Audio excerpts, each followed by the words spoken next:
Good morning, Bitcoiners. I hope you're doing well. I'm loving my life. Who could complain on a day like today? Lots of people could complain, but we're not going to do it. We're not going to complain over here. Things are going great, I think. We'll find out. We'll find out. Come on, Mike. There we go. That's what we want. Something like that. Something like that. I have all the little tighteners twisted to their max and it doesn't hold where I want. So, but that's okay. We're doing fine. Let's see what folks are saying in the chat.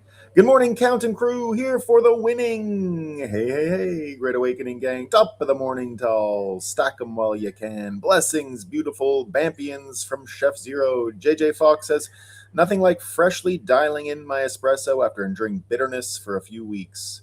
Still trying to figure out what this is. Yeah, we don't like the bitter espresso, but it's amazing you can make it yourself. It's exactly why early signs of tech rant coming.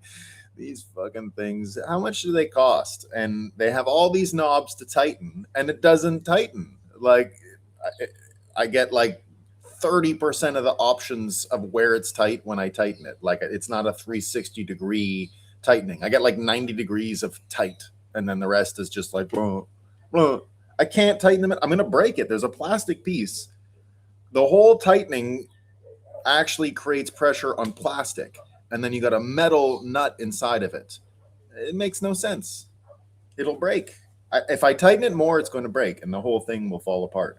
Now, unfortunately, my kids play at this station from time to time, and I can't really stop them entirely. I've told them a few times, but they just like what they like, that daddy does a thing and with the stuff, and they sit and they pretend, and I just can't bring myself to stop it. So I'm going to blame the tech instead of my children, because the tech really should have tighteners. Makes no sense. Damn it. Still trying to figure out what the emoji is. Yeah, it's a strange one. Rumble cartoon guy with red hair and mustache, maybe. I never get tired of winning, says Lance 2002. Citadel Daniel, good morning, Bitcoiners. 3, 2, 1. Wow, we're here. Chef Zero, indeed. Good morning, crew. Have a great day, everyone. Early. Yeah, there we go. Love that rock some guitar, says Saganay Senkon Sank. We love it. We love it. Within the first 30 seconds of the show, good chance. Good morning, gang. Happy Thursday. Good morning, Wake Up Gang. Admiring PP's impeccable timing going on Joe Rogan. Yeah, the timing is like literally nobody cares. He just got his, he'll be the leader of the official opposition in a minority parliament soon, which means he won't get a whiff of an election for 4 years. I don't know if he even makes it there. We'll find out. It's not a toy. No, Lee J, that's exactly what it's not a toy. I've said that to them a bunch. And then they say, I didn't do anything. I was just sitting here. But eventually it happens, as you know. But I can't really bring myself to get too angry, because in a homeschool situation and kids fascinated by what their parents do with their day, how am I supposed to get mad at that, right? Tommy DOU says, doesn't feel like winning here at all. Well, we'll see. Good morning, Bitcoiners. We'll talk about it today. Today's definitely a losing day for vibes, but we got the live long and prosper happening, so that's good news. But we will get into all of the maybe winning that I'm seeing. A lot of losing. We'll talk about the losing. For sure, we'll talk about the losing. We'll talk about the anxiety that's out in the world right now. We are in a war, of course, not easy. And war is definitely escalating. And so, but we'll get all into that in a minute. Let's start first with our favorite acknowledgement of the sun. The sun is up, everyone. We're doing great. And Bitcoin is also running. Let me see what we're at. Ooh, 69,000 US trash tokens for a Bitcoin. I hadn't looked at the price yet this morning. That's low. What are you going to do? It's still running. The sun is still up. Do we get mad at the sun when it's gray and not as bright as it could be, right? It's the same thing, right? It's still a sun, right? Bitcoin only trading for 69,000 US trash tokens, but it's still Bitcoin. So there you go. Good deal. Let's have a coffee and talk about what's new. And before we talk about what's new, we got to talk about what the NPCs are hearing about. It's important to touch base, find out what they're hearing, what they're seeing. Hey, what the hell's going on? There we go. Let's see how this works. Something strange just happened.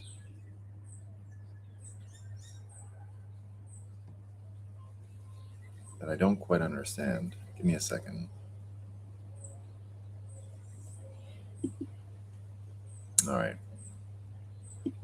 There we go. There we go. Okay, whoops. Let me get this.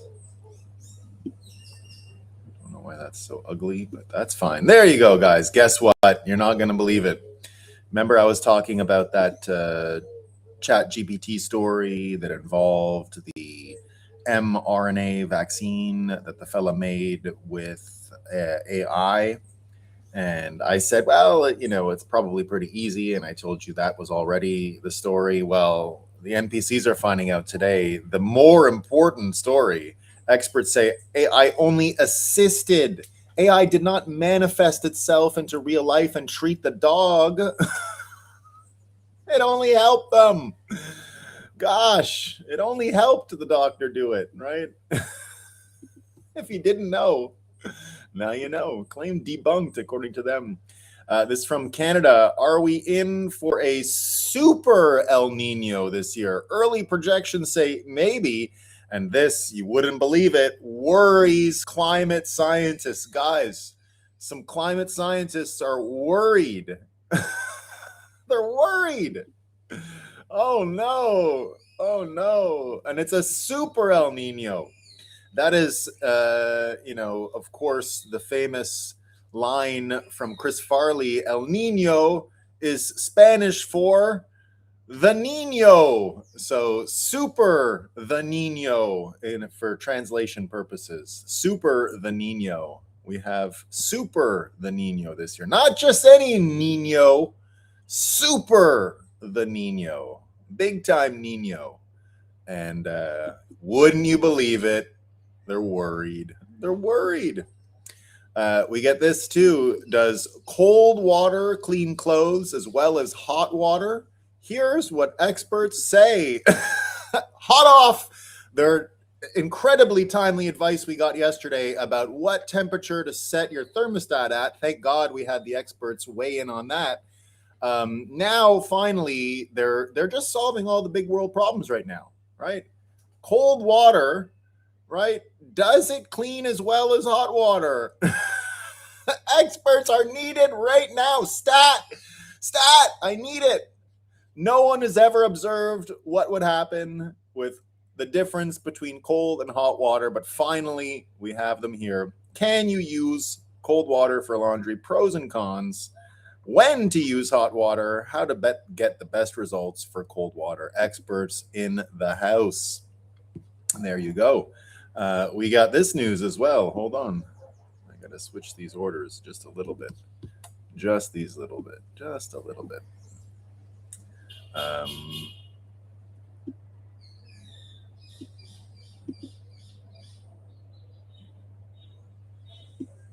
There we go. All right, BBC. You're not going to believe it, guys. The wettest winter is a stark reminder of climate change. All that above zero temperature, all of it is just a stark reminder with the rain. Stark reminder. And we got choices to make. Everyone talks about the trade-offs when it comes to climate change mitigation, right? There's trade-offs. What are the trade-offs? We get this from the Art newspaper. Comment: climate change is forcing tough choices. How much heritage can we save before it's too late? Imagine the pyramids, the ones in Mexico, the ones in Egypt. They've only lasted 10,000 years, 12,000 years, some people say, in the case of the Giza pyramids. How much? They've been through it all. They've been through everything. But now Greta's unhappy. What are we going to do? Can the pyramids survive Greta's feelings? We're going to find out. Let's see. What can we save? What can we save? We don't know. We don't know.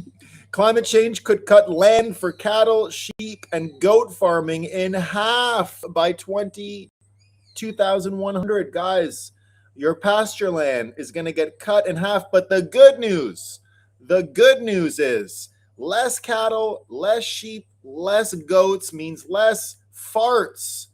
Maybe that'll save us. We don't know. We're going to find out. Maybe there's some good news in there. And then we get this one, guys. We got this one. I'm glad these have made it through the news. This story just keeps offering up its amazing reference points. We've been talking about it. Whoops. We've been talking about it for days. And unfortunately, it just keeps coming up. Climate change could drive millions into physical inactivity by 2050, as we've heard. All these people are going to be so lazy because of how hot it is. That's the story out there. That's what's going on. That's what the NPCs heard this morning. It's not going great. It's really not going great. And no one's going to be exercising. So that's the other problem. All right. That's what we got for NPC news today. Let's see what the folks say about it. Noah's flood is God's reminder to us of behavioral change. Indeed. Ice cold water, 80% air temperatures. There you go. AI is an entity who kill us and merely an assistant who helps us. Indeed. Super, maybe worried. There it is. And there is a war in heaven. Michael and his angels fought against the dragon, and the dragon and his angels fought back. You ever watched any mud fossil stuff? You can see some dragon stories there. Pretty fun stuff. I raised 4 kids, all while having a fully functional studio at home. I feel ya, says JJ Fox. There you go. There you go. When are we going to eat food in pill form, like on the Jetsons cartoon? Exactly. No exercise. Sounds like heaven. we like exercise. All right. One more sip of coffee, and then we're going to dive in with all the crazy news. Probably, of all the time I've been doing this show, yesterday might have been the craziest day. It might have been the craziest day in 4+ years. Yesterday. Let's talk about it. So, first up, the day started when I got off this show, more or less, with a dramatic escalation. You had the Israelis bombing the Iranian oil fields. And you've been hearing on this show for a long time that was one of the big, let's say, parameters that had me really encouraged about what was going on with Iran and the ability to see a real exit and win, really, for the war, was that most of the oil infrastructure in Iran, like Venezuela, was being preserved, and it really was a isolated affair to the government and administration of Iran, and it wasn't really seeping into the broader energy matrix and the ability of Iran to quickly rebound if changes happen, and the whole region to quickly rebound, given what's happened now.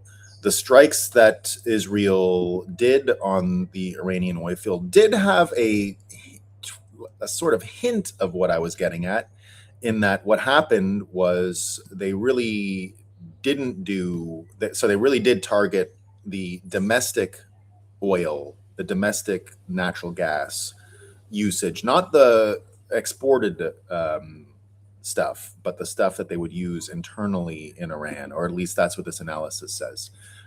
Hit onshore processing facilities, the core hub of the South Pars gas field, which produces 70% of Iran's natural gas. Iranian state media confirmed explosions and fires. It's a significant escalation, of course. And here's where I got that information from, that this part underpins Iran's domestic energy system, power generation, heating. So there is still a way that this strike, you can interpret it as connected to the domestic, let's say, change and the forced change domestically to speed change up in the Iranians' own ability to fight back against its government and perhaps overthrow it. But obviously, that is now bullshit, or at least doesn't make any sense, because it escalated to export liquid natural gas and the Qatari portion of the South Pars, which we'll get to in a second. Strategically, this marks a shift towards targeting economic lifelines, not just military assets, with the goal of weakening regime stability. Second and third order effects: likely Iranian escalation, increased risk to Strait of Hormuz traffic, upward pressure on global energy prices. Bottom line, this broadens the war from military degradation to systemic economic pressure on the regime. My question is, did the U.S. and Israel do this because they believe that the regime no longer has escalation option, or because they believe that they can deter it by showing a willingness never before seen to climb the escalation ladder? The target was carefully chosen. It does not directly affect global energy flows. The direct impact is domestic, not foreign. So that's where I got that information originally after the show yesterday, that, okay, it is somewhat limited in that it's not about attacking Chinese supplies or Indian supplies. It really is a forcing function within Iran itself. But most of that falls apart because escalation did happen and retaliation was swift and absolutely severe and devastating in many ways. So the Iranians launched a barrage of missiles after. They hit, most importantly, the liquid natural gas South Pars piece of Qatar. I mean, I was just there looking out over this field. And normally it's a beautiful place. I was there in a electric storm once, having dinner on a rooftop, just watching lightning crash every 10 seconds with just a really charged and beautiful air. The night where I was watching this, really a once in a lifetime experience as far as I'm concerned, just seeing precipitation in the desert and the kind of electrical storms that are possible when hot air from the desert hits the Persian Gulf, and really breezy and amazing. And seeing it in this state is sad in many ways and difficult. We can't let our feelings influence us too much about this. Now, Qatar reacted swiftly. This definitely, let's say, radicalized Qatar against Iran. And lots of people talking. Sightbringer says Qatar is telling Iran that the hedging phase is over. That is the real signal. Qatar has spent years surviving by balancing, keeping the Americans close, keep the channels open to everyone else, stay useful to every side and owned by none. Expelling Iranian military and security personnel means that model just failed under pressure. Once Ras Laffan gets touched, quiet coexistence stops looking like sophistication and starts looking like exposure.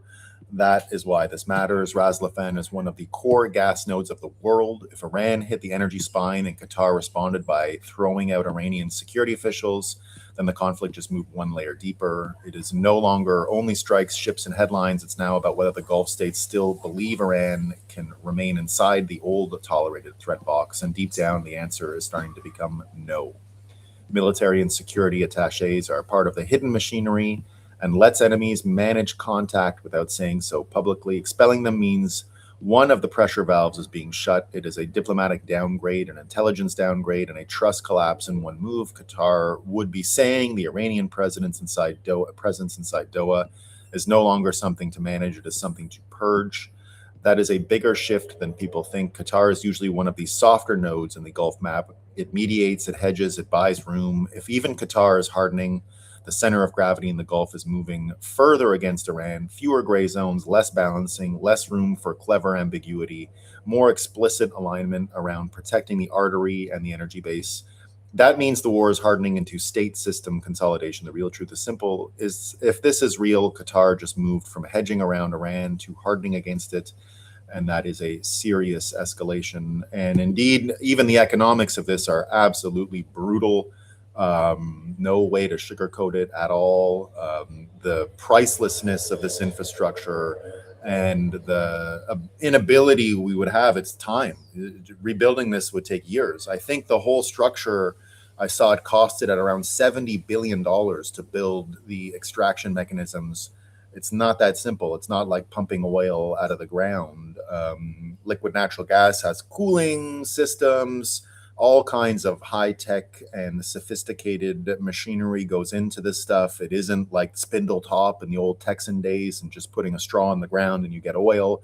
These aren't really just oil fields. These are something a lot more intricate and complicated and vital to the global system. We simply don't have storage for liquid natural gas like we do with oil. It's much more complicated.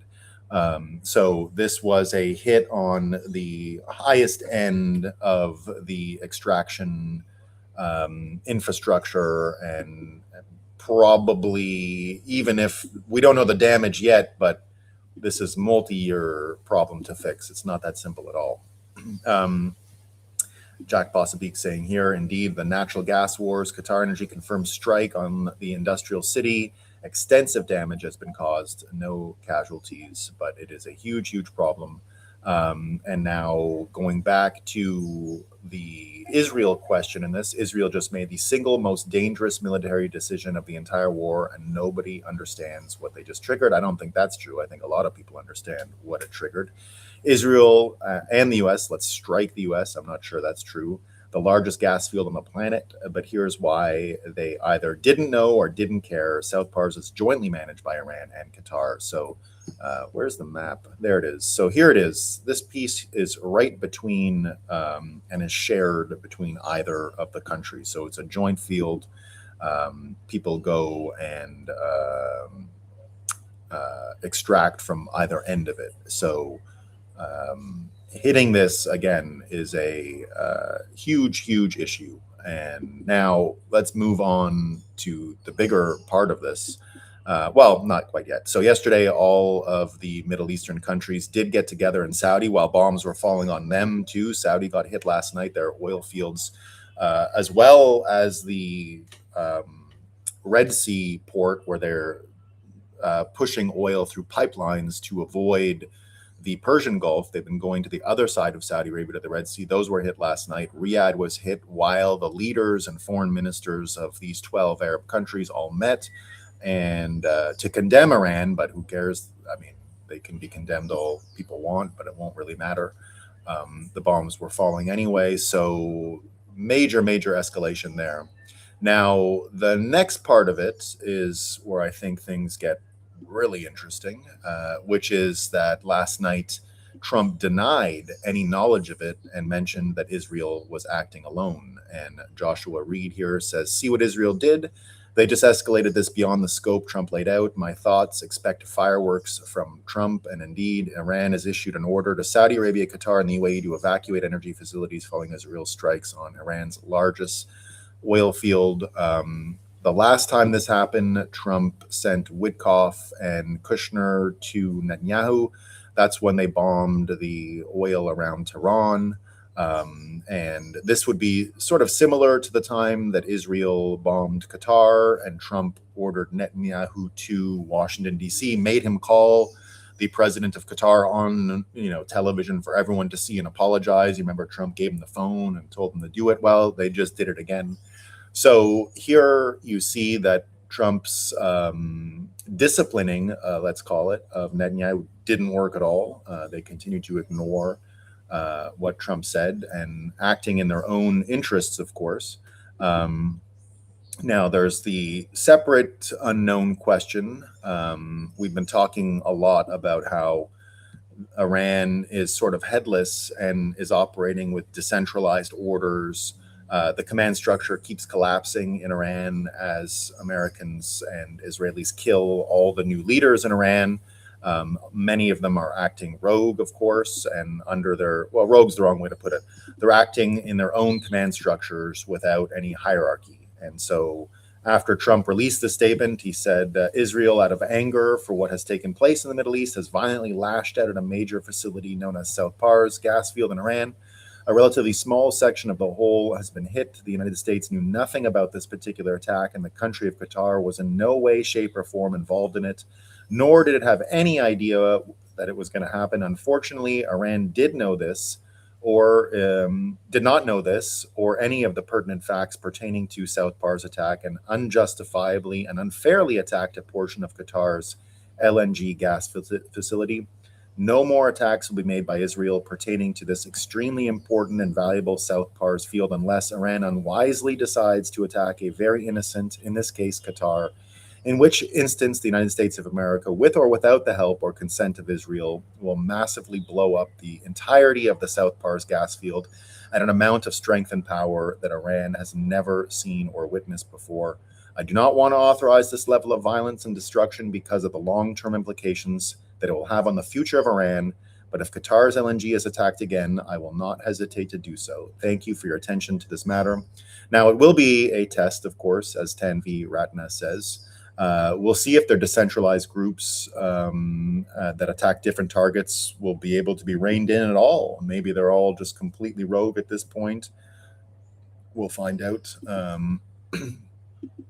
But of course, the more important question that everyone is analyzing today is whether or not Trump was lying, why this happened, how is it that Israel can force escalate on Trump in this way. So lots of people talking about that. And Caroline Lyon says here, Israel says Trump is lying about not knowing or approving of the strike on Iran's oil fields. I suspect you are about to see a lot of people turn on each other to shift blame for the economic crisis coming down the pipeline. And here is Barak Ravid, Global Affairs from CNN. So you obviously can't trust him. But here saying that Israel knew. We'll find out indeed. But when we think about the reaction and this guy saying it's a lie, we got to remember this. Scoop, your favorite influencers are being fed info from different factions of the US government and foreign countries. No one is posting secret info on X. It's difficult to believe anything at the moment except uniting around remigration. We see the same thing from lots of people. Cernovich saying some people claiming Joe Kent is under criminal investigation. Also said Trump knew about the natural gas strike that with Israel. Trump now denies such knowledge in an official statement. I will remain independent and not carry water for anonymous sources. We simply don't know. We simply don't know. But there are ways to understand and analyze some of the financial incentives around this, which we're going to get to in a moment. But indeed, seeing this information environment that we're in, seeing what's going on, just as Cernovich says, the Joe Kent story with the FBI investigation that he quit, and then the FBI was actually investigating him, sounds kind of the same. Hold on, I got something in my throat.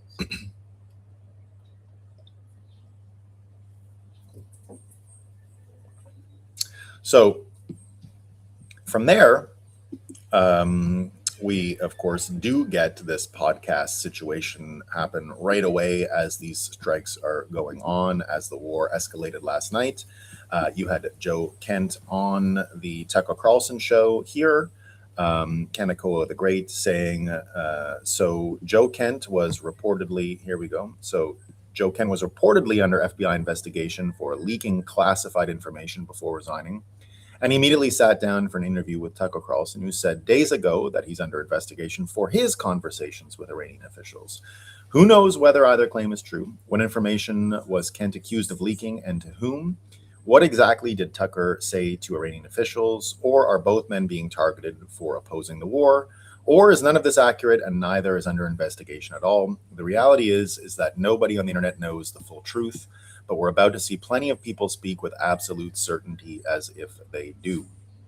So what we're seeing here, of course, is this huge fracture amongst MAGA and the podcast wars with the economic war behind it. So you've got these two really divisive forces happening in the world. Economics, of course, will divide people very quickly. Advantages for some, disadvantages for others. So it stops being about your opinion necessarily. It turns into something entirely else, while the podcast wars are also going on, and we see all of this stuff. So I do want to talk very briefly about the interview with Joe Kent. I haven't seen the whole thing. It was just I didn't get access. I'm not a subscriber to Tucker Carlson channel. I've seen clips and I saw what I was able to access online and stuff like that. I think I've been able to put it in somewhat of a chronological order, which I'll go over with you guys right now. But of course, people are wondering about the timing, right? The timing is interesting. I just have a problem with 48 hours removed from being the position appointed by the president of the United States in this situation that we're in right now around the world, and you run to this guy. I just don't think that's time to place to be saying things like this. Well, if he thinks it's an emergency, I don't think there's any problem having a conversation. So I'll disagree with that point of view. I get why people are criticizing Joe Kent for going right into the podcast scene. I guess he's going to be right away on Candace Owens' show as well. He's got a whole bunch of these things lined up. So you got to wonder. But still, I mean, he has every right if he decided to quit because he believed that this war was going the wrong way, then he has every right to start hitting the communications channels and get his point of view out there. If he thinks that was the point of quitting, was to create a media sensation, of course he would go on the podcast. So I get the principles behind it, right? I get why people say, oh, it's uncouth and it seems like a kind of a low life move to go right into interviews in the podcast world. But I'll defend him and say, look, if I really believed that I was avoiding some form of war, then this is exactly what I would do. And this is exactly what he did. So there's nothing wrong with that part. I wouldn't criticize that at all. But I get also why people are criticizing it. So I don't think you find many answers there. Tim Pool saying the same thing on his podcast yesterday. Trump official who resigned, Joe Kent, under FBI investigation for leaking. Tim Pool's point of view comes through pretty clearly. I think Tim Pool has been fighting the Candace Owens world for a little while. So it's interesting to hear the podcast wars about who's fighting in this case, because that's the big story. The podcast wars are becoming the whole theme of the administration. So I'll play just a few seconds of Tim Pool's opening salvo. He has been under FBI investigation predating his resignation for leaking classified information. Of course, this is particularly interesting considering the narrative that we heard during just after his resignation was that he had been removed from intelligence briefings and was uninvolved in the goings-on with this war. There were rumors that his resignation was largely due to a professional dispute, notably that he had been slighted by the administration.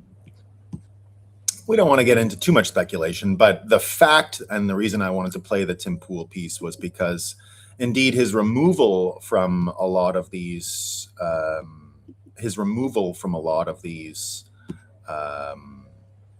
conversations means, right, if that's true, if he really was removed and wasn't getting intel and wasn't involved in this stuff, then it does, let's say, give a bit more context about how he was perceived by the administration. Now, one of the things that happened in the interview from here on out is that, and a lot of the clips you're seeing online and a lot of what people are talking about today, you see both Kent and Tucker praise Trump a lot. Now, we understand why you have to praise Trump. No one in the history of politics has ever created this huge delta between how he treats you if you treat him well versus how he treats you if you insult him, right? So everyone just, like beating your dog type of lesson has learned that lesson with Trump, including Tucker, including Joe Kent, obviously.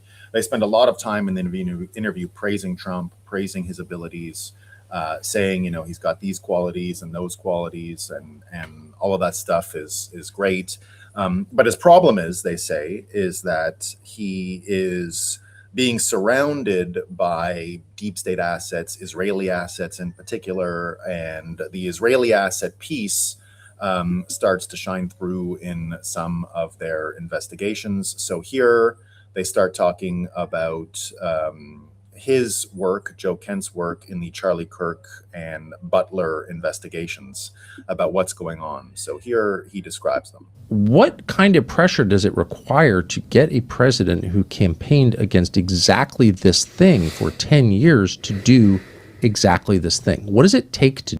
Now, when they say Trump campaigned against this kind of thing for 10 years, that's not true. Trump, I think from day one, if you remember, I'm going to bomb the shit out of them, which was one of his big controversial statements from 2015. He was talking about Iran. I'm going to bomb the shit. I mean, this has been, people have found interviews from 1988 where Trump talks about exactly this, about the Strait of Hormuz, about Karg Island. I mean, he even says Karg Island specifically in 1988. So Trump has been consistent about this. So I do refute entirely this idea that Trump never campaigned on Iran. He always campaigned on Iran being hostile and that he would do something about it. So that part is just not true. To do that, I wish I knew definitively. I think there's two potentials or two schools of thought.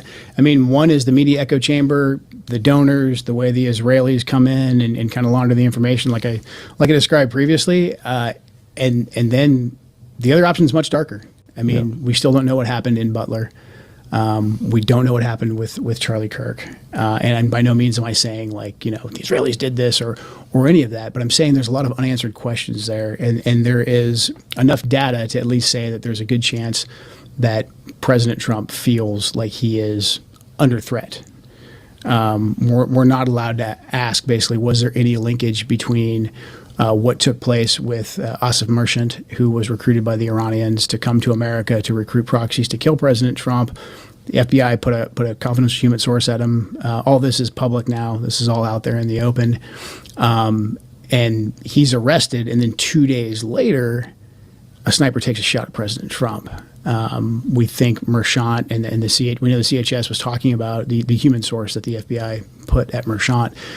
They were talking about, hey, we could kill the president potentially with a sniper rifle. But then they arrest him. 2 days later, Butler happens. And Crooks, according to the official narrative anyways, is an enigma. We don't know anything about him. We can't get into his devices. If we did get into his devices, maybe there's nothing there. No more questions are allowed to be asked about Thomas Crooks. The DHS IG is currently being blocked from investigating Butler as well. That's out in the media. That's all well known. Your investigative journalists found that Crooks did indeed have an online persona, quite an online extensive footprint, one. and he was talking to people. So it's like, why aren't we investigating this? I mean, if an attempted murder of a presidential candidate? Murder of a presidential candidate, and then there's another assassination attempt. There's been multiple public breaches of President Trump's security over the last year. And then, Charlie Kirk is killed publicly in a very horrific way, and we're not really even allowed to look into that at all. And Charlie Kirk was one of President Trump's closest advisors, and he also advocated heavily against a war with Iran. He was in the Oval Office in the lead up to the 12-day war. I wasn't particularly close with Charlie. He was very gracious to me when I was running for Congress, very, very supportive.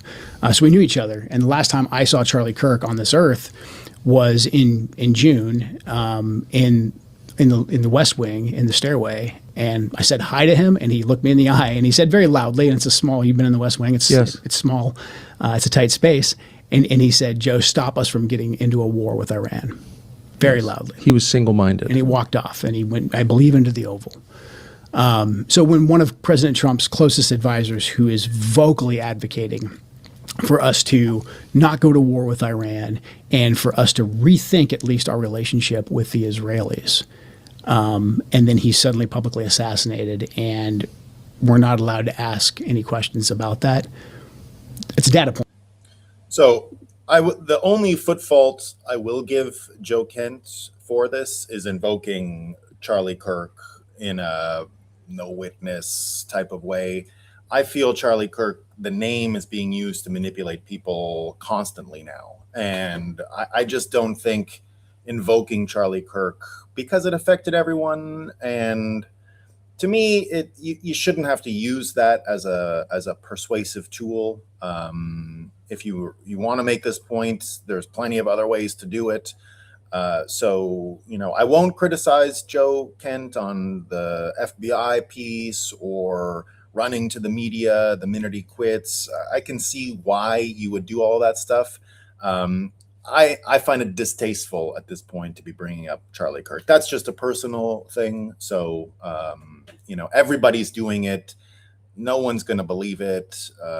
It's just been done too much now. People are using the Charlie Kirk story again and again. But what he did describe, and I think it is interesting about all of this, is the way a lot of this stuff is indeed being used as a divisive media wedge. And here they go through it. Tucker Carlson asked Joe Kent why the Thomas Crook surveillance tapes haven't been released.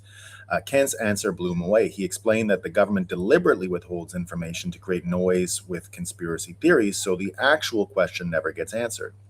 Tucker says the current president was the subject of a near successful assassination attempt, and we're just not going to look into the very obviously or divulge information that everyone knows they have. For example, there's surveillance tape from the shooting range at which Thomas Crooks trained, because it would answer the question, was he training with somebody? And if so, who?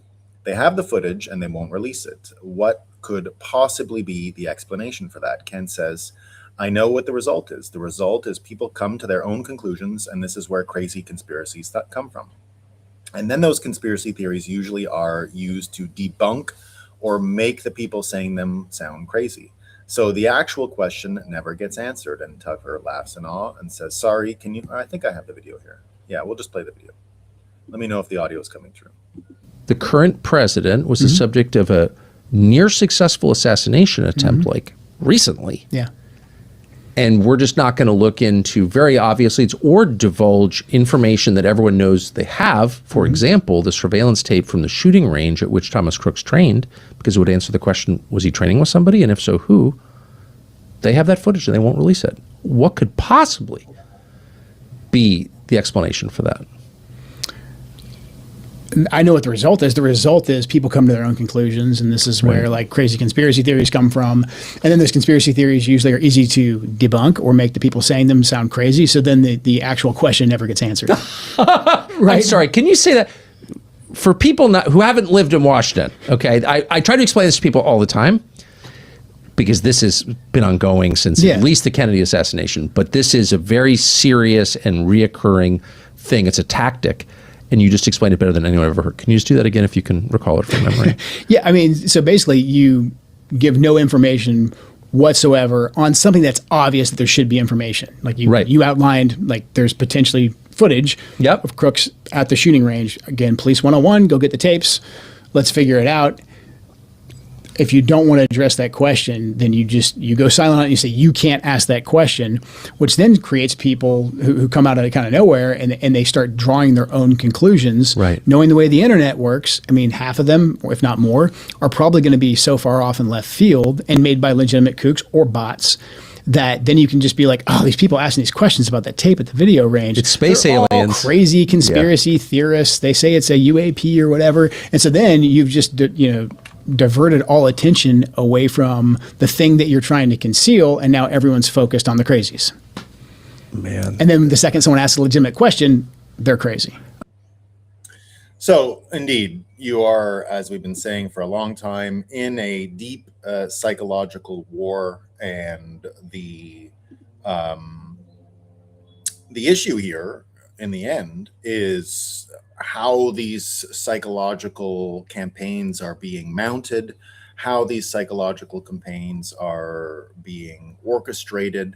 Now, where these two, I said before that they, heaped a lot of praise on Trump at the beginning of the interview. They both take pains not to criticize him, but they go one step further. And I think this is where things really start to get interesting and give us a little shred. So I don't believe this, which they go on to say about Trump, is related to this, beaten dog lesson that I was just mentioning, where, Trump has shown everyone in the world the delta between how he treats you if you praise him versus how he treats you if you criticize him.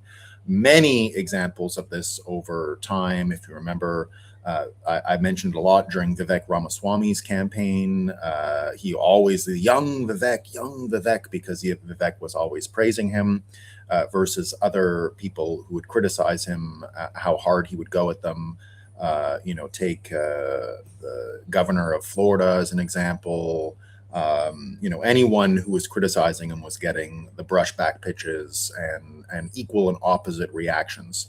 So I don't believe what they say next, and this is sort of how the interview ends. So they spend time talking about the deep state, the psychological campaigns, the potential pressure around Trump, the isolation that Trump is potentially in, where he's getting his information from, and those aspects. But at the end of the interview, this is what they say about Trump, and I think this is probably the most important part, as far as I'm concerned.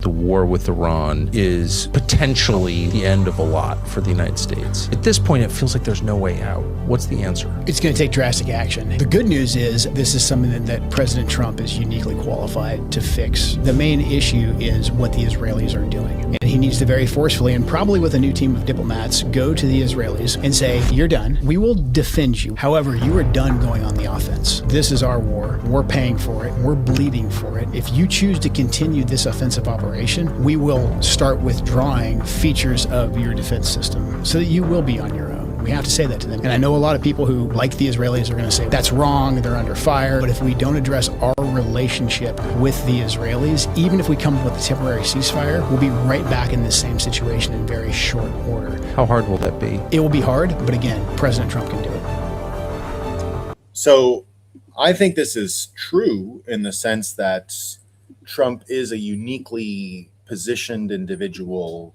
and understands more of what the moving pieces are here. He's very good at prioritizing threat assessments. They go out of their way to talk about how he's uniquely qualified to prioritize information, understand different threats, and recalibrate and move forward. So I agree with that. And it's part of what happens when you choose a president. You do choose a president in order that they make these decisions, right? It's not a ceremonial bureaucratic position. It's someone who exists outside of normal parameters. There's a tremendous amount of power instilled in the office of the president, especially when it comes to these issues of national security. So now here's where I think things get a little different.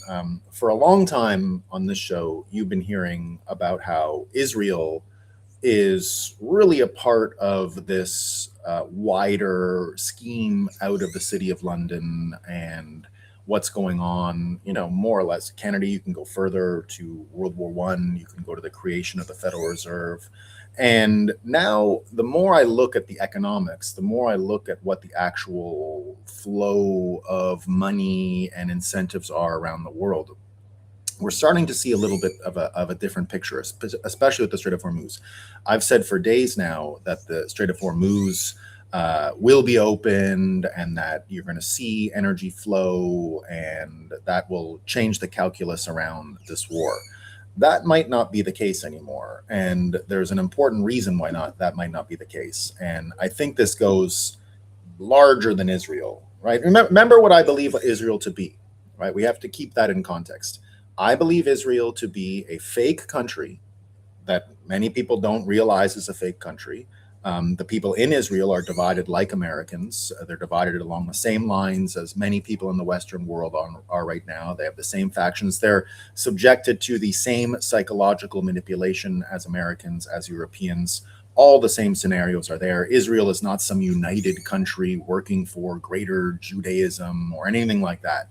They're divided like America. They have factions like America. They're fighting like America. They're completely controlled by other forces that are economic, that are outside of their borders, that have nothing to do with Israel. Israel is just the focus lens of division, of religious and political division around the world, and so is the Middle East.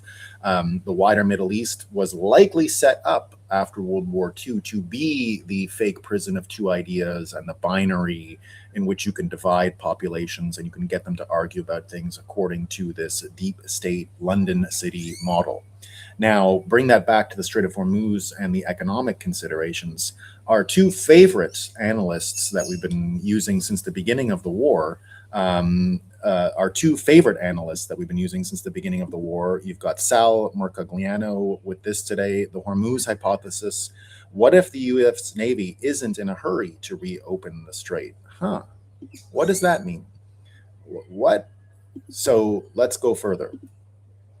John Conrad did a full analysis. This happened yesterday, just before the Israeli attacks on the Iranian oil field. Trump said this: I wonder what would happen if we finished off what's left of the Iranian terror state and let the countries that use it, we don't be responsible for the so-called strait. What would that would get some of our non-responsive allies in gear, and fast. So this happened just hours before, right? Or around the same time as the attack in Iran. Before Trump put any statement out, Trump is already here threatening to leave. So is that why Israel did it? Maybe. Because if you look at this, right? John Conrad says, let's unpack this. What if the White House has no intention of reopening the Strait of Hormuz? What if this war is really about ships and tariffs? I had a long discussion with senior Department of Energy official yesterday on background. I can't share any details, but it's clear everyone's Strait of Hormuz calculus is wrong. We need to go back to the drawing boards. That's it. That's the tweet. Now a hypothetical thread with my personal thoughts. He says, background on the Hormuz crisis. You can skip the long section, but know this. This is all about ships, and the U.S. Navy giving them permission to pass. The Strait of Hormuz is 21 miles wide. 2 shipping channels, each 2 miles across, separated by a 2-mile buffer. The normal traffic separation scheme runs through Iranian territorial waters past the islands of Keshem and Larak, where the IRGC has radar stations, missile batteries, and fast attack craft bases overlooking every transit. 21 million barrels of oil and petroleum products flow through this gap every day. 1/5 of global consumption. There is no alternative. Saudi Arabia's east-west pipeline to Yanbu and the UAE's pipeline to Fajura can handle maybe 5 million barrels combined. The math doesn't work. The bottleneck is not political. It's geological and hydrographic. When those P&I clubs belonging to the international group issued 72-hour cancellation notice for war risk coverage in the Persian Gulf, they didn't just raise costs, they made transit impossible. Here's why. P&I clubs insure roughly 90% of the world's ocean-going tonnage. Without their coverage, ships can't sail. Port authorities won't let them dock. Banks won't finance the cargo. Charterers won't book the vessel. The entire system, from loading berth to discharge terminal, is underwritten by a chain of contracts that begins with a club in London, Oslo, or Tokyo. When the clubs pulled war risk extensions on March 5th, that chain broke. Not for few ships, for the global fleet. War risk premiums jumped from 0.25% to 1% of hull value, renewable every 7 days. VLCC charter rates quadrupled to nearly 800 US thousand trash tokens per day. Over 1,000 vessels are now trapped in the Persian Gulf, burning charter costs with nowhere to go. By March 3rd, only 4 ships crossed the strait, down from 7-day average of 77. This is the part almost nobody in the media understands. Every TV analyst is talking about minesweepers and carrier strike groups. The binding constraint on Hormuz in the first week was not minefield. It was a spreadsheet in London. Then Trump did something remarkable. He ordered the U.S. International Development Finance Corporation to create a $20 billion maritime reinsurance facility with Chubb as the lead underwriter, making the United States government the insurer of last resort for Gulf shipping. The sovereign nation has positioned itself as the backstop of war risk insurance on the world's most critical maritime choke point. The DFC facility, coordinated with CENTCOM and Treasury, offers hull, machinery, and cargo coverage on a rolling basis up to eligible vessels. The United States now controls the on-off switch for the Strait of Hormuz, not through naval firepower, through insurance. But here's the tell. The DFC facility covers hull, machinery, and cargo. It does not cover P&I liability, pollution, crew injury, third-party claims. Moody's flagged this immediately. Without liability cover, most ship owners won't sail. The facility is deliberately incomplete. If the White House wanted the strait fully open tomorrow, it could expand the DFC facility cover to cover P&I liability with one directive. It hasn't.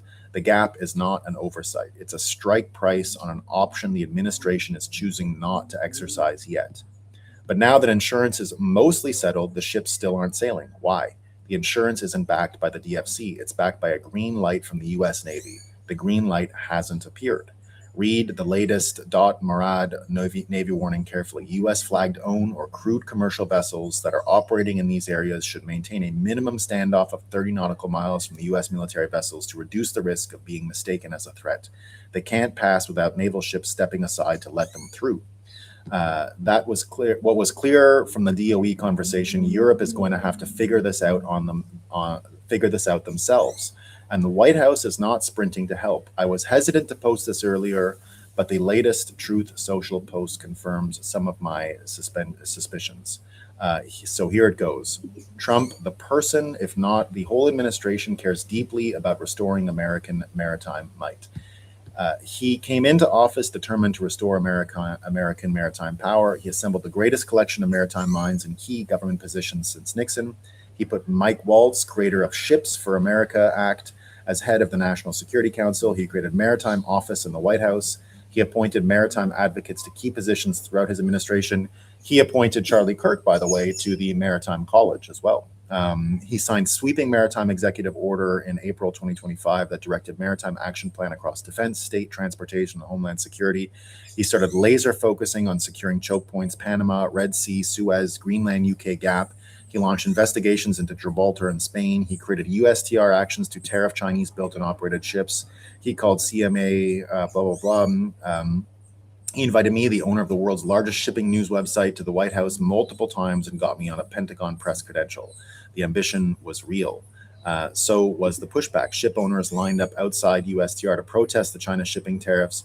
Almost every economist on the planet lined up against the maritime tariff proposals. The entire U.S. tech sector asked for China concessions. And what did China want in return? A pause to USTR. Then Signalgate media leaked a private conversation about attacking Houthis and reopening Red Sea. The operation was stunned. Signalgate forced a reorganization. Waltz was moved to the UN. The Maritime Office was downsized. The NSC was gutted. That was the moment every maritime initiative began to stall. What collapsed? Panama did not follow through on free transits for U.S. ships. The commitment fell through. The company ordered vessels from China and India instead. Congress stalled the Ships Act. The UK used Chagos Islands, including Diego Garcia, to Mauritius to get a sweetheart deal trade, putting a critical naval base at risk. Key Navy appointments were slow-rolled or blocked in the Senate. Then came the head of IMOHQ in London in April 2025. 63 countries voted to improve net zero framework, a global carbon pricing mechanism on every ship over 5,000 tons. What did Trump negotiators ask for? That America's tiny fleet of merchant ships be exempt. Europe refused, claiming American maritime interests are now irrelevant and we don't have the leverage or votes. The U.S. walked out. In October, at the adoption vote, Trump called it a global green scam tax on shipping. The State Department threatened sanctions against any country that voted yes. 57 countries voted to delay. The UN carbon tax on ships wasn't sunk entirely, but it was dead in the water. In my opinion, MIO was a Pyrrhic victory. We stopped the carbon tax, but did not get exemptions for U.S. ships, and the White House began losing wider war with the City of London. First, Greenland, then two bigger losses. On February 20th, the Supreme Court dealt Trump his biggest blow in a 6-3 ruling. SCOTUS held that the IEEPA does not authorize the president to impose tariffs, invalidating the Liberation Day reciprocal tariffs and the Chinese Canada-Mexico trafficking tariffs. An estimated 160 billion U.S. trash tokens and tariff revenue gone. Trump imposed 15% global tariffs under Section 122, but those are capped at 150 days and require congressional extension. His most powerful tariff tool was taken away by the courts. If you can't tariff your way out of compliance, you need another form of leverage. This was a huge hit for MAGA, and there was an even bigger loss that didn't make the headlines, but I'm told Trump personally, and it reveals how the military, academia, and think tank establishment, which gets significant funding from Europe, fights back. In December, Trump announced the Golden Fleet Initiative at Mar-a-Lago, a new class of Trump-class battleships, 30,000 to 40,000 tons armed with hypersonic missiles, rail guns, lasers, and nuclear cruise missiles, the USS Defiant, a ship he designed with Secretary of Navy to hold choke points like Hormuz, 20 to 25 hulls, the most ambitious surface combatant program since World War II. Within 72 hours, the national security think tank world lined up to kill it.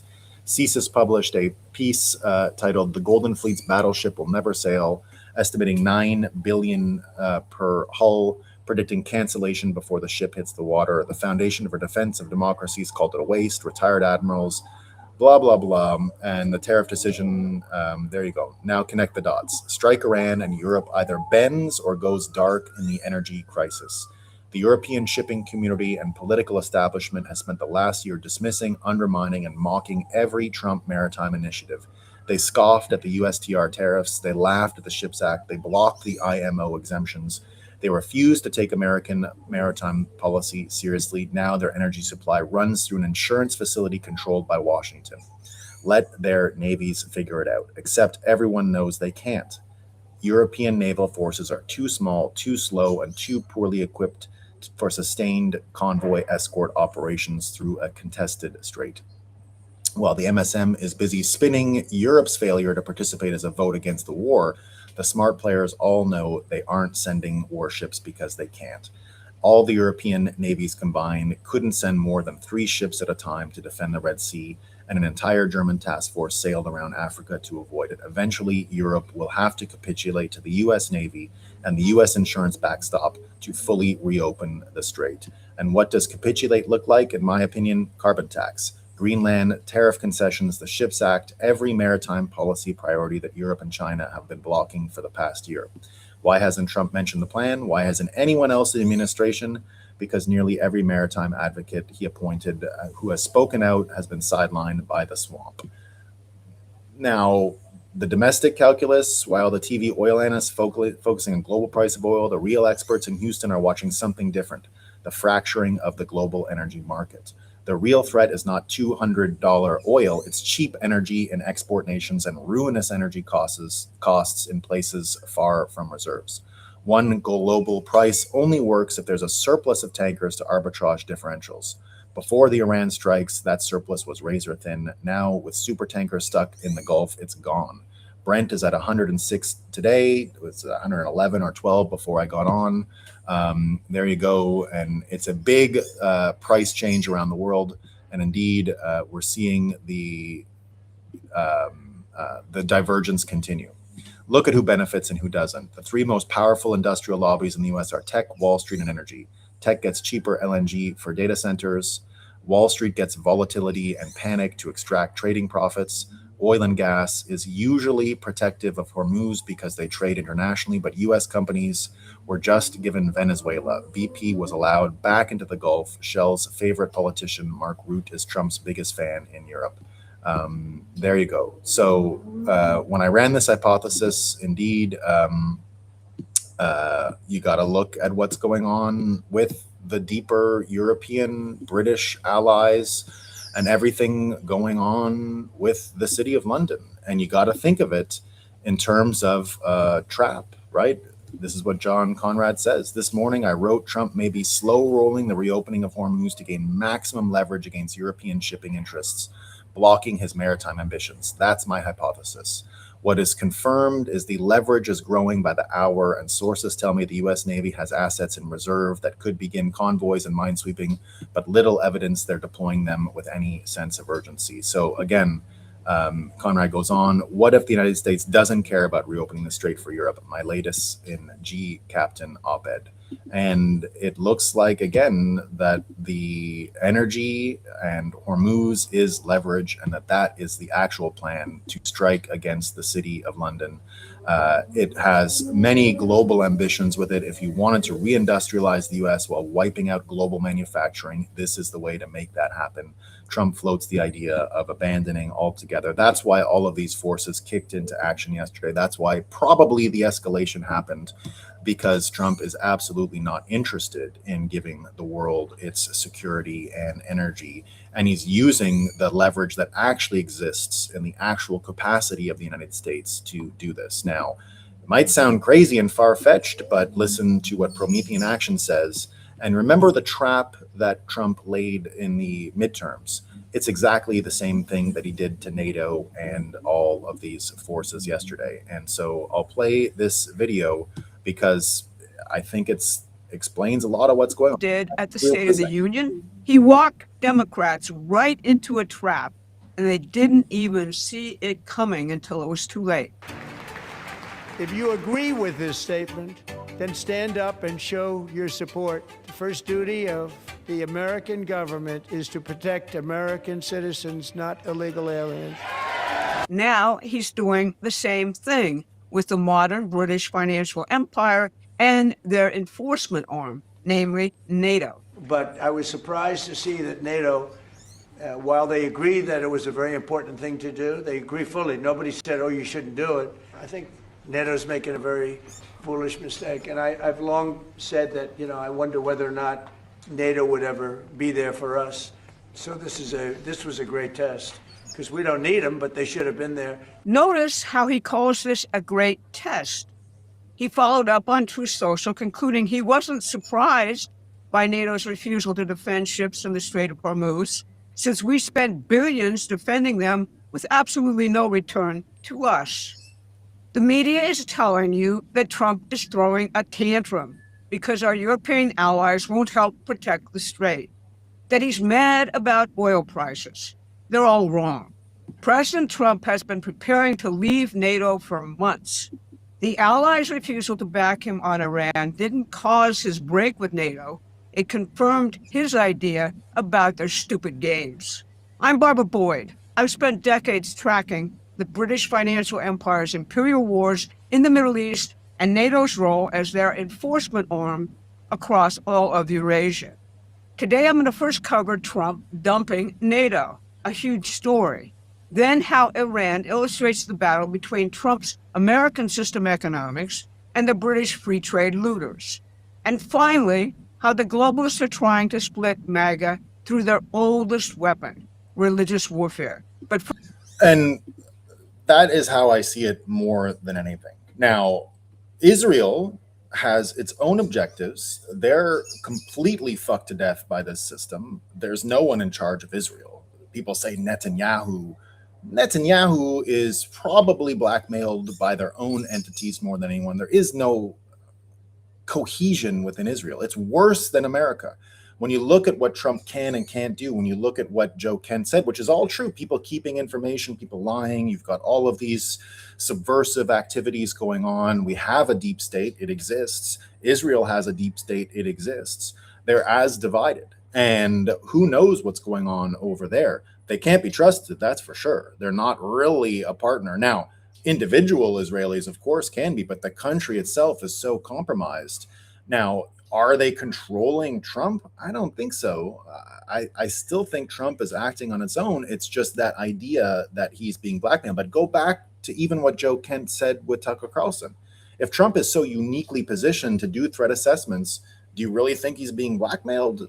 I mean, I don't know. Doesn't look like it to me. It looks like Trump is still his own man here, and that the blackmail conversations around him, I just think Israel is a compromised country to begin with. I don't think they have the coordination capacity or unity to blackmail anyone like Trump. Now, whatever Mossad is, it's integrated with the British system. It's another arm of it. The religious war was created for this purpose. It's the point of it. And watching the Abraham Accords function, watching the Middle East like they did, 12 countries now saying they're going to do what they have to do to get Iran out of this mess that they're in, because it looks like more and more Iran is just another part of this thing. All you need to know about the Iranian situation really is, remember when the Ayatollah's financial empire got disclosed 2 weeks ago?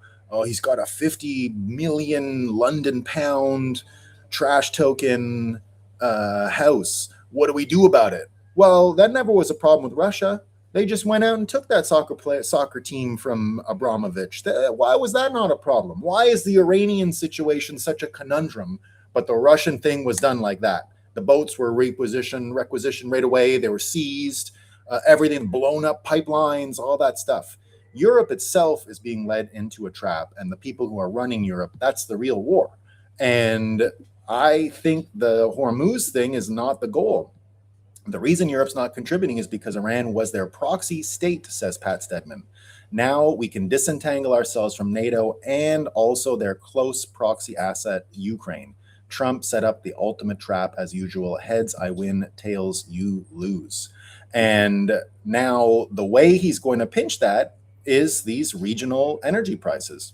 America is going to be insulated from these runaway prices in oil just because of the nature of the capacity, the security. Now, it's unfortunate. I hate to say this, but it's true. And I've said this many times on the show. Foreign affairs is just sport for America. It's baseball because of the nature of the continent, because of where we position ourselves. We can play these games. Now, people are going to die, so it's awful. People are going to die from this. This is a major problem. The escalation that Israel did yesterday is a major problem. But so is the blood-sucking vampires that have been draining Europe dry, forcing America into these situations, forcing the drama and the division in the Middle East. Seeing MBS and America's important allies come through on this is the most important thing. But the regional price and the chaos that this creates in Europe has a tremendous advantage. And we don't want to have to play with lives here, but that's what's going on. And the tremendous advantage is it's going to force EU's hand, and no one's going to be listening to these stupid broads anymore. An oil and gas price tsunami is about to devastate Europe. It stems from the stubborn strategic stupidity of Russophobes like Ursula and Kaja, who rejected reliable and cost-effective Russian energy. And indeed, look at what they're going to have to pay in Europe in their trash tokens, in the euro trash tokens. Here's their price per megawatt hour. It's almost doubled in just a few weeks. And indeed, the good news about this, and this is where I think we're going to see a breakthrough, weakening Europe to this extent might not lead and causing all of this oil trouble and keeping Hormuz close and the Middle Eastern countries taking a beating from Iran and all of the repercussions that'll have for the global economy might be worth it if this forces Europe's hand and NATO's hand on the other war that is happening, and that is the Russian-Ukraine war. If I'm right, this is going to weaken NATO, the City of London, so much that they can't keep their favorite war going. And this is going to force, ultimately, the global need and all of the trouble with energy that we're about to see and the potential for a massive humanitarian crisis that is now likely, in fact. The number one advantage you're going to get out of this, the number one breakthrough that could happen in the short term, is the biggest worry in the history of these vampires and bloodsuckers. It is Russian-American alignment, Russian-American friendship, Russian-America, and their ability to create this alliance that totally reshapes world power. And in many ways, I'm right if Russia comes to the world's rescue in the next little while, and that might be what's about to happen. We might be able to see Russia bring the energy forward. And how do I know this is happening? Well, here's a good insight that it might be what's happening. You've got the Japanese Prime Minister visiting America today. The Prime Minister is going to be sitting with Trump. Japan says it will buy oil from Russia using yuan through the Strait of Hormuz, but not join America's war due to the 82% of Japanese people opposing it. So they're going to come today, no ships, no troops, no war, and they're buying Russian oil. And it might seem like a bad thing, but this is America's number one ally here. This is Japan, Saudi Arabia, allowing Russia into the fold. You've got Nick Szabo here as well, predicting Hormuz will reopen, but under a new maritime regime for the 21st century that will increase the rights of coastal states to control navigation. China, perhaps joined by Europe, India, and or Russia, will likely broker such a treaty for the Persian Gulf and the Strait of Hormuz. I say it is Russia. And go back to all of this being maritime law, right? You've heard many times that maritime law is the system that was used to subvert America. that it was this British system. Then, and we can see what's a bank, a river bank, a currency is the current of the river, the birth certificate, all of these different nomenclatures that create reality are what are about to break. And a new maritime law, as Nick Szabo suggests here, induced by Russia in particular and mediated by Russia in particular, offers a real way out here. And you can see that that is what's happening because energy flows are now the point of the entire system. You had Tulsi Gabbard, who was testifying yesterday, who said exactly that. The IC assesses Everything to do with energy now is the point of this war. It's not maritime law anymore. Maritime law is going to be replaced by the actual energy that is brought to these different places, not the economic system that is brought from maritime law, but the actual commodity of energy going forward. And you can tell, and I think I'm right, because here's Tulsi Gabbard saying, what's it all about? It's about AI, it's about energy. But most importantly, one of the great signals that happened yesterday, right? One of the great signals that we got out of all the calamity yesterday, right? Everything that I believe has been set up over the last few months, the war behind the war, the actual fight, not even about Europe in particular. Those are just manifestations, Iran being an extension of this power system, but replacing the financial system with this energy system, having Russia on board, having this partnership, all of that predicts the unlikely thing we saw yesterday, which was, of course, Jerome Powell saying he's not going to resign. And this might seem like a tiny little story, but this is showing you that you have this insubordinate Federal Reserve, this Federal Reserve that is one of the last planks in this war. And this story is 100% related to the insubordination of Israel. It's 100% related to the insubordination of Europe and the City of London. Powell yesterday says that he's not going anywhere. He's not going anywhere. Here's what he says, Powell, on whether he will leave the Fed. So is my successor not confirmed by the end of my term, I would serve as the chairman. I have no intention of leaving the board until the investigation is well and truly done. So imagine, here he comes saying he's not going to leave. Oops, Fed Powell says he won't leave the Fed until the justice investigation is over. Says he has not made a decision yet on whether he will serve out his term as Fed board member until January 2028. So from there, you can see that, and I got Connor asking me, tie it back to Bitcoin, please. Well, that's it. This is all about changing a system. You have to actually destroy the Federal Reserve. You actually have to destroy the US dollar in this situation. You've got to subordinate it and bring it back to the US Constitution. If I'm right, Trump is going to move hard on the Federal Reserve by May. He's going to make sure Warsh is in there, and you are going to see something like a bit bond, because it's the only way he's going to be able to fight it, because everything now comes down to economics. Economics are the only factor in Trump's reelection. If Trump has to deal with this global economic chaos, he's toast, he's getting impeached, it's over. It's over. He has one chance. No one gives a shit about the podcast wars. No one gives a shit about what people are saying online and what podcasters are popular and who did what. Joe Kent, mind reading Joe Kent, mind reading Tucker Carlson, all of this stuff won't matter. What matters is the price at the pump and whether or not the American economy is moving forward. Not even to say that matters as much as the price of gas. The price of gas is the proxy to understand what's happening with the re-electability of the Republicans.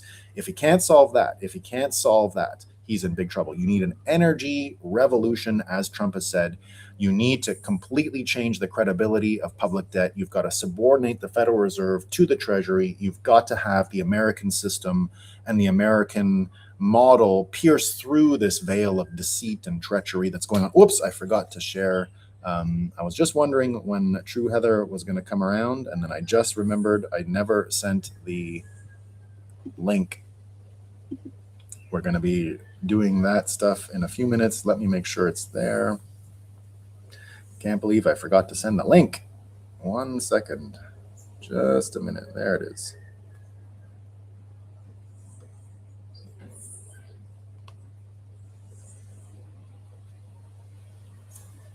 There. Sent her the link.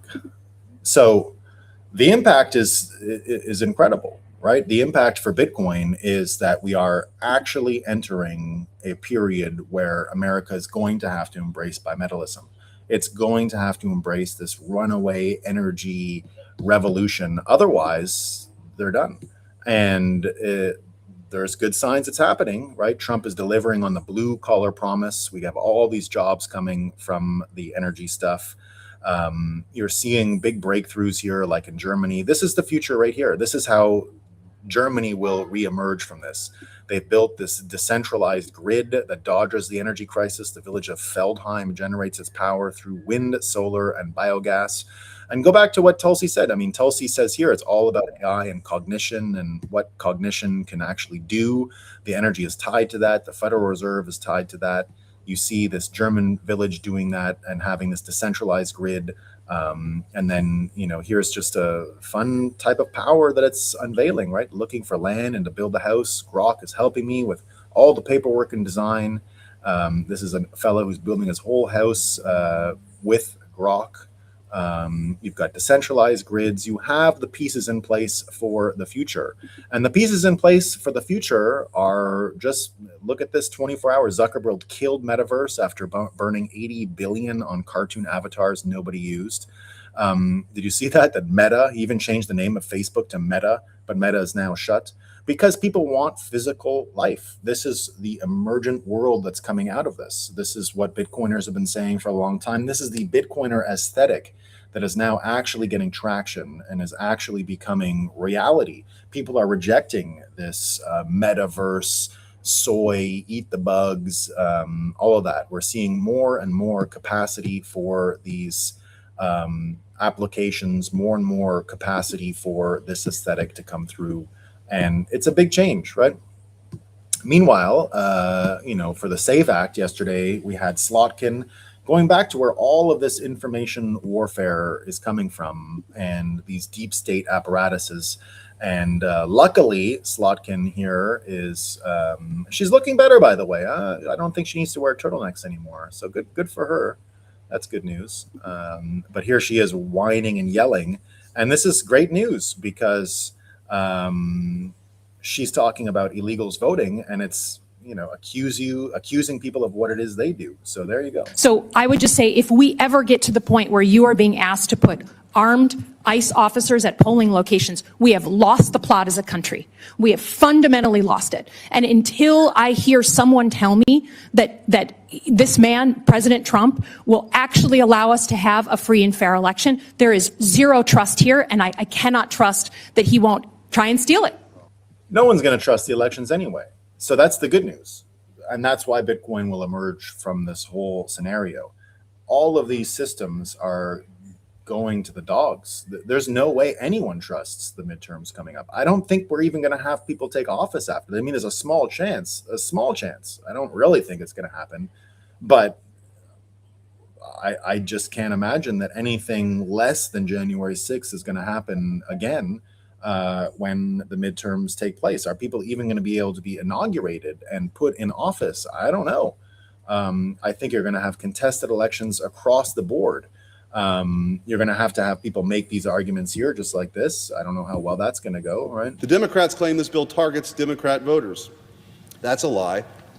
The most revealing one of all. This bill targets only fraudulent and illegal voters, non-citizens who have no right to our ballot, and cheaters who refuse even the most basic safeguards of lawful voting. If my Democrat colleagues want to stand here and suggest that requiring citizenship and voter ID somehow threatens their political coalition, they're free to make that argument. And obviously the argument won't hold water, but I go back, and that's why I put winning as my title today. You know how you get over all of these issues? You know how you get over worry about elections or podcaster wars or people fighting or divisions in MAGA or even the war with NATO and Europe? It's winning. Winning creates chemistry. Winning is, I got this from Joe Torre, right? Joe Torre, the great manager of the 1990s dynasty of the Yankees. And they asked him, people always, and it's a Yankees team that I in particular loved. I was a Yankee hater when I was a young kid. And I didn't like that they bought their team. And, I was an Expos fan and we were poor. So, of course, I hated the big spenders because it was unfair. But I was a kid. So what are you going to know? But I did fall in love with that team because you couldn't help but like their chemistry in the end. And they had a certain appeal with those early or late 90s, early 2000s teams. And in the end, when they asked Joe Torre about how he made the team have such great chemistry, he said, well, winning brings chemistry. Winning brings people together. And the only way we're going to win is money. It's not elections. That doesn't bring people together. Winning means we have cheap energy. It means we have jobs. It means that people's dreams can be realized, their efforts can be rewarded, and that actual hard work, the basis of the American system, not the system that goes and sucks all kinds of resources out. Afro Man be winning. We love Afro Man. Exactly. We love Afro Man. He won his case yesterday because he got high, right? And he's great. And winning will bring people together. And winning is the formula here to get to a form of peace of mind and to get over all of these divisions. These divisions come from 80 years of losing. We've been losing for a long time, even though Trump's the president, even though Bitcoin exists. Individuals, because the system is so predatory, because Bitcoin has been manipulated. I mean, even look at the Iranian situation. Apparently, Iran was mining Bitcoin like crazy and were dumping it every day at the market because they were using their cheap energy. It's much cheaper to get to mine Bitcoin over there. So that's what's been going on. So winning, I think, will do it, right? There you go. Feeling lucky today. Exactly. So now we're going to see if the moon is helping us win. We're going to find out about moon stuff. Heather has joined me. Heather, please bring some moonlight, some shining moonlight to the situation. What do the stars say about our luck? Are we going to be winning soon, or is it more troubling change? Absolutely winning. Yes. Thank you. The new moon. It is a new moon. It's a new moon, right? I mean, a lot of people are just waiting for Pisces season to be over, waiting for the end of the new year. You know, the astrological new year is on the equinox, waiting for the equinox, and for good reason. We're almost there. Oh, yeah, we're there. Friday is the new year, you know? Yeah. And, you know, and with Mercury leaving retrograde, so we can stop looking at like what's not working and really start to shine the light on. And that's this moon. This moon is lighting up like what is coming, what is working, what is going well, what we're putting our energy into. So break it down. Let's go. I saw. Do you want me to bring your chart up? I have. Sure. I have it here. Sure. Yeah, I got the chart here. Let's see what we got. All right, here we go. Let's do it. It's always fun to look at the chart and just see the concentration. You know, we can see all that concentration. Crazy. I was very surprised. What does this concentration, first of all, indicate? I mean, it just indicates like a lot of power in those planets, a lot of power in those houses, like a lot of energy focused in that area. And so if we see Aries, which is what's coming up with the new year. So the astrological new year starts with Aries. and doesn't it make more sense to have the new year in the spring? Like with the equinox? I mean, even our calendar says so, right? It's our calendar with its Roman prefixes in September, October, November, December clearly indicate that was 7, 8, or 7, 8, 9, 10, right? Yeah. So I mean, it makes sense that this is. I celebrate. I've always done the old March 25th celebration of New Year. Yeah. I've always acknowledged that. I took a medieval class and. In school, and they reminded us that they had to jump, like there's a calendar year out there when the Roman Catholic Church switched it. There was a calendar year that got, I don't know, 30 something days just erased. They literally jumped a month one year to recalibrate the calendar to this. And I won a trivia question once on it because it was dates and pirates Ooh. and stupid shit. But I was like the only guy who knew that had happened, and so there's like a weird thing. So yeah, I celebrate it now. I'm sure that's been hidden, well hidden, and the start of the fiat calendar, right? Because it's such a shitty related- time of year. And like Christmas is right there already. What do you got to load holidays onto each other for? Well, and are you going to have the energy to like create something new or like rebirth yourself in the dead of winter? Like people wonder why their resolutions fail. It's just like it's just set to fail. Fiat set to fail. Yeah, you're not planting anything.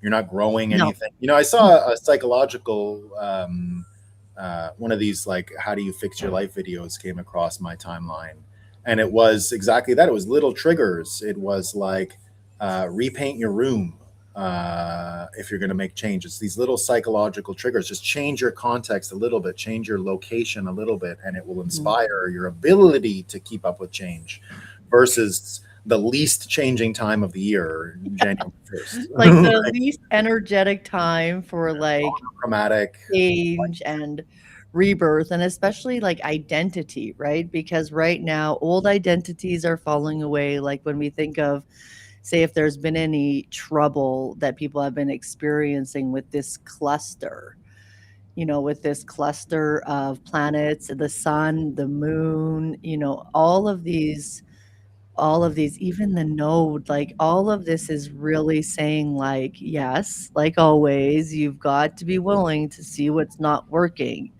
in order to change, but you can't stay stuck in this. Like imagine staying stuck in this energy forever. Not good.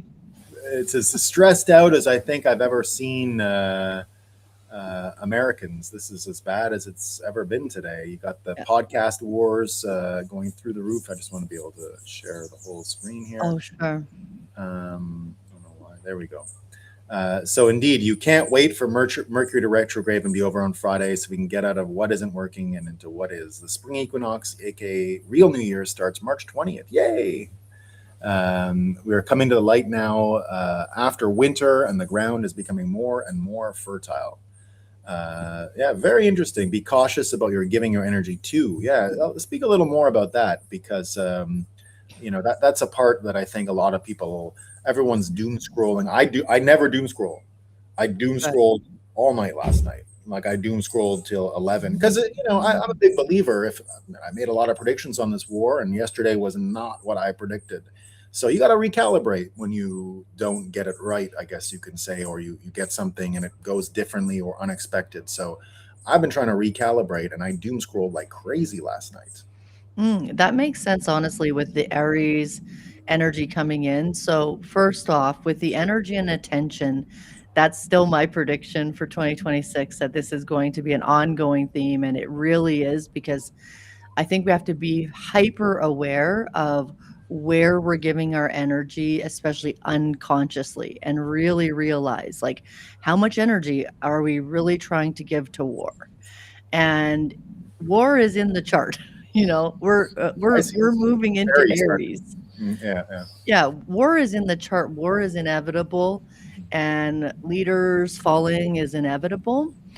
But what the magic, that I'm speaking to of this Pisces new moon and moving into the equinox is that, like always, like war is also, part of humanity rising. Yeah.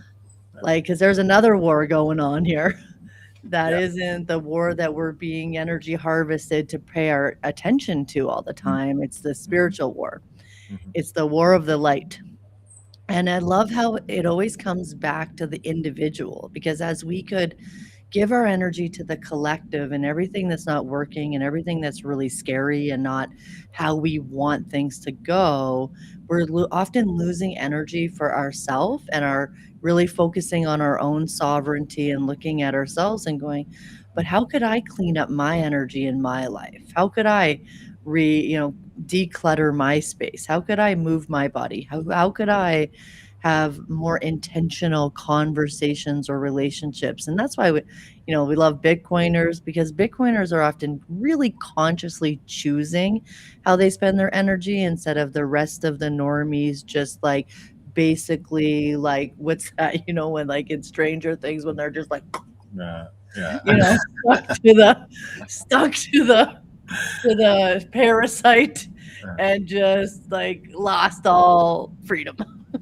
Yeah, I like that. You know, I think that's one of the things that people, especially Bitcoiners, value the most is deep conversations where they can learn something, where they get something out of the conversation for their own life, and you only kind of get that from these meaningful conversations. So it's kind of the opposite of what the NPC world is experiencing, where it doesn't really look like it's about conversations. It's about just reciting talking points and just swapping talking points. That's why I do NPC news. You can literally guess what NPC news is going to be just based on the talking points you read every other day of your life. I mean, today it's climate scientists believe they're worried about something.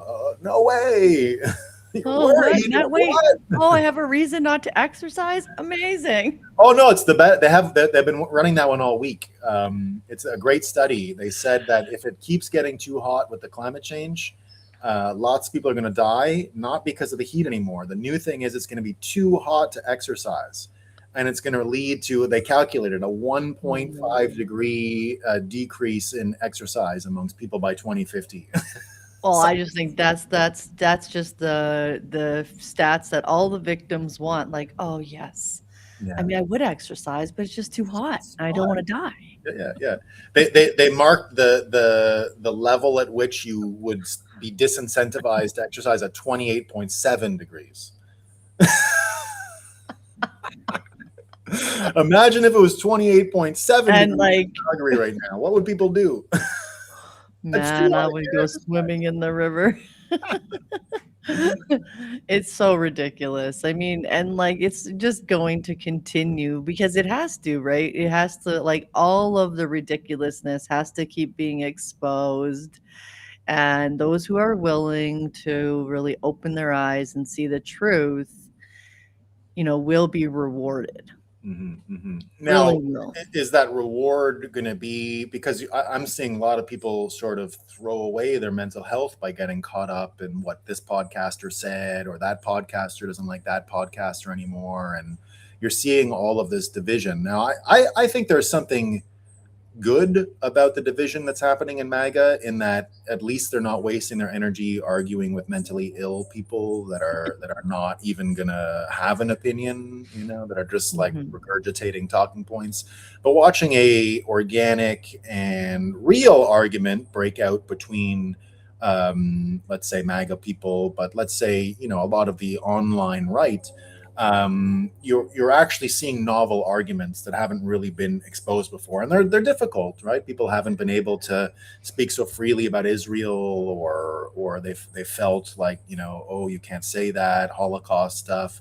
You're seeing a lot of arguments come to the forefront right now, that I think are healthy, in the sense that I don't believe that the spin and the amount of psychological manipulation being inserted into the argument is good, but you're seeing novel arguments with people that haven't been exposed before. Where do you see all this going? Where do the stars say that this fits in, this intra MAGA, people all who agree on change, fighting amongst themselves? Well, I watched this one video from an astrologer highlighting all the leaders of the world. And if you look at those leaders' charts, like, they are exactly playing the role that they came here to play. No one has stepped outside of like what their chart shows that they're capable and going to do in this lifetime. And I think when people if you're starting to really, your mental health is suffering, that's the perfect time to look to the stars, because looking to the stars is like a macro. It's a real zoom out, not focusing on like, is this true, or is this true, or who do we believe, or who do we trust, or is that right, or is that the wrong thing? Because as we know, we're being lied to all the time, but also in these real conversations that are new and being had, we don't have to make any final decision. You don't have to decide, this is true, this is not, I believe in that, I believe in that. It's like, when we get too hard in our outcome, our perspective, our belief is when the universe is just going to shake us all up and and change it up on us. So we always have to come back to zooming out, go touch grass, go get some sun on your face. Like, the world is beautiful. There's so much beauty to be experienced and had and lived. And like, life is amazing. How crazy is it to be these, like, spirits and meat sacks on a rock hurtling through space? Like, what are we even doing? Yeah, I was, despite my doom scrolling last night, I did leave my computer yesterday afternoon at around, I don't know, 3 p.m. and went out with my kids till, just past sunset on the beach, and just beautiful sunset and so much playing. I was having trouble shaking my worries about the world at the time, but I said that to myself, 100 times there, like, why am I worried about all this stuff? Like, look at this. But still, I mean, we all have these anxieties, especially when this, what's going on is going to affect people's day-to-day lives, I think. It's okay to be worried. I think worry and just even anxiety, all of these emotions, like all emotions, have value Mhm. for us as being humans on this earth. And especially when someone like yourself, who I consider to be a purpose-driven human, that you are here to help navigate this and hopefully make the world a better place, that can weigh heavy, Mm, on the shoulders of those of us who really are driven from something greater than ourselves. mm, mhm. Because this isn't the world we want to leave our children. This isn't the world that we want to live in. And that is actually the key point that I picked out of the Pisces new moon, Let me hear it. Let me hear it. which is which is exactly that. It's like this is the time to shine, to let the light shine, to let yourself, like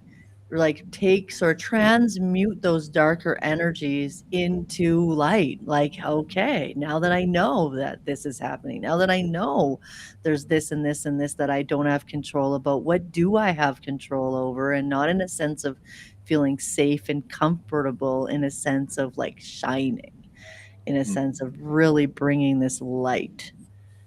Because it is amazing. I mean, we had the blood moon Yeah. beginning of this cycle, and now we've got this consolidation in these houses. Something's up in the stars, that's for sure, because it's Yeah. coinciding with just incredible change around the world. Oh, You know, how far do these, like, how long is this prediction matrix that you've got here? How long is this going to last? I mean that, like, moving this Aries energy is gonna last a bit, because that is war. That is like really calling people to self-sovereign. This is the theme that we're in. I mean, we all probably know that this war is not ending anytime immediately. And I think that, when we look at how fast things are moving, we also have to be very cautious to not limit our belief in what's possible based on what's happening now, Mm-hmm, mm-hmm, because that's where the real anxiety comes in. If we look at what's happening now and think, well, I don't want to live in this world, this is why people take their lives, because they don't see how things can change. And we are in the year of the horse. We are like, things are happening faster than ever. And so even with personal transformation, like people that I'm working with, like once they have a shift, it's done. Their life is like, opportunities come in like instantly. So there's a lot of energy of creation, and things can change very quickly. So whenever you feel hopeless, whenever you feel like this is never ending, whenever you feel like we're doomed, that's the thing to come back to. It's like, well, bad shit can move as fast as good shit. So who's to say that we are not going to be in a totally different place next month? Yeah, I mean, I continue to predict that there'll be a time in the next few months where people look back on what's happened here, and they're able to define what winning looks like. I even have this here, Chef Zero asking, so what do the stars say about winning, and what does winning actually look like here? And I can see it doesn't mean just military victories. Like what is the prize? What is an indication of winning in this environment? I don't know the answer to that, but I think we're going to understand. Yeah, that's a great point, because actually that's one of the major themes, which is redefining success.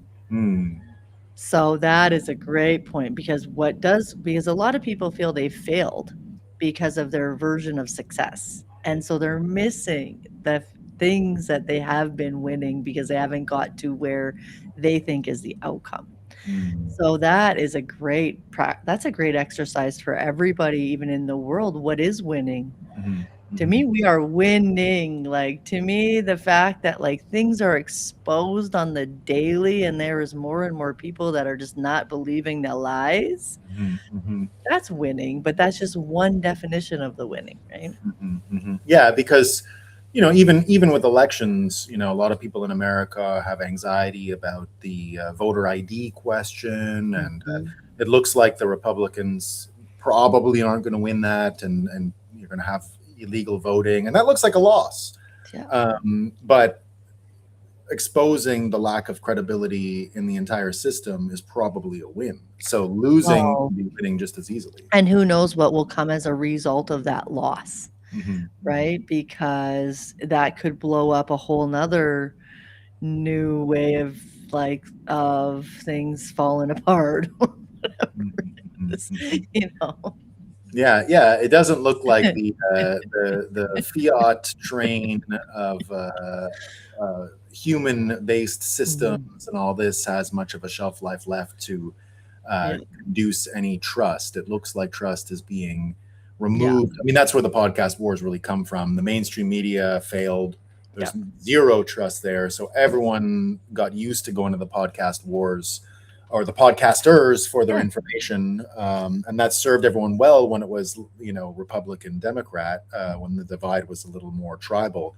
But the tribal nature of all this is so obvious. I can tell anyone's opinion about the war in Iran literally based on their politics. It doesn't matter what happened. I don't need to be a military expert about anything about the war in Iran. You can tell their echo chamber. Tucker Carlson fan, this is what you think about the war. If you're all in on Trump, that's what you think about the war. If you're a Europhile, this is what you think about it. Weirdly, none of the facts on the ground of the war matter at all. It's just what tribe online you're in that determines what you think about the war now. Absolutely. So I have some exciting news to share that I haven't actually told anyone yet publicly. So I thought I would do it here today. Exciting. So I got asked to speak at Bitcoin Vegas. Yay! Very fun. Very fun. On astrology. So they're going to do a panel, astrology and macro. I've been telling them for years. I know. It's like all this work of like bringing astrology to the Bitcoiners, and I'm thankful to you for having that opportunity, but they just came to me and asked me, so now I get to go with a whale pass and everything. So fun. I'll see you there. It's going to be great. We're going to have a lot of fun. I'm really excited about it. A little over a month away. Hopefully the vibes are higher by then. I think they will be, though. I think they will be. To me, any room I've ever been in with Bitcoiners, the vibes are always higher. Than everywhere else. I think in many ways that's what the Bitcoin world is sort of longing for right now, is that the winter does keep everyone a little more in isolation. The Bitcoin live event scene sort of dips a little bit. The world traveling circus isn't quite as occupied over those winter months, and there's a little less contact between a lot of Bitcoiners, and I think a lot of people are yearning for that right now just because of the state of division everywhere.